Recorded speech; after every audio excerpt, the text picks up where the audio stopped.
আবু কতাদা রাদিয়াল্লাহু তাআলা আনহু বলেন, রাসূল করিম সাল্লাল্লাহু আলাইহি ওয়াসাল্লাম ইরশাদ করেছেন, আরাফার দিনের রোজার ব্যাপারে আমি আল্লাহ তাআলার নিকট আশা করি যে এর বিনিময়ে তিনি ওই দিনের পূর্বের 1 বছর এবং পরের 1 বছরের গুনাহ মাফ করে দিবেন।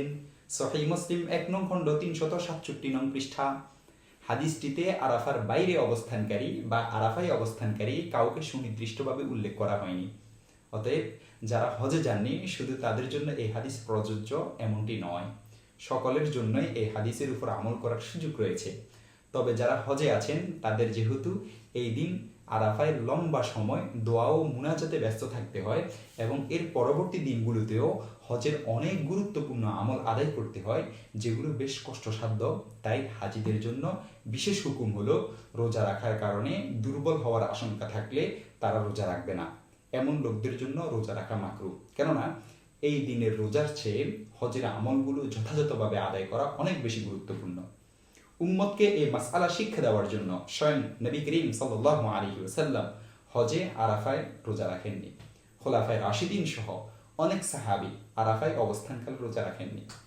অবশ্য সুস্থ সামর্থ্যবান ব্যক্তি যে এই দিনে রোজা রাখলেও দুর্বল হবে না এবং হজের কোনো কাজে ব্যাঘাত ঘটবে না বলে আশ্বস্ত থাকে, তার জন্য রোজা রাখার অনুমতি রয়েছে। কেউ কেউ তাদের জন্য রোজা রাখাকে উত্তম বলেছেন। সুতরাং যারা হজে আছেন তাদের জন্য রোজা রাখা ঠিক নয়, এই কথাটি সবার ক্ষেত্রে প্রযোজ্য নয়।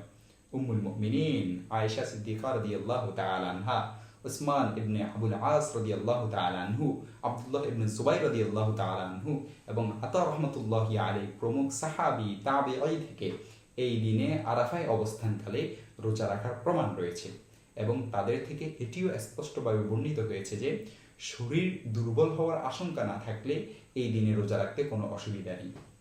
কাসিম ইবনে মুহাম্মদ রাহমাতুল্লাহি আলাইহি বলেন, উম্মুল মুমিনিন আয়েশা সিদ্দিকা রাদিয়াল্লাহু তাআলা আনহা হজ করতে গিয়ে আরাফার দিনে রোজা রাখতেন।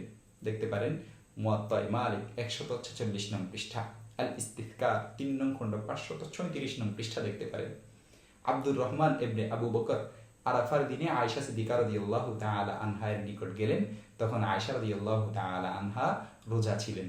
তিনি তাকে বললেন, আপনি ইফতার করুন, রোজা ভাঙুন। আয়েশা রাদিয়াল্লাহু তাআলা আনহা জবাবে বললেন, আমি কিভাবে ইফতার করব? অথচ রাসূল সাল্লাল্লাহু আলাইহি ওয়াসাল্লামকে আমি বলতে শুনেছি, তিনি বলেছেন, নিশ্চয় আরাফার দিনের রোজার বিনিময়ে পূর্বের 1 বছরের গুনাহ মাফ করে দেওয়া হয়। মুসনাদে আহমদ হাদিস নং 24770 দেখতে পারেন।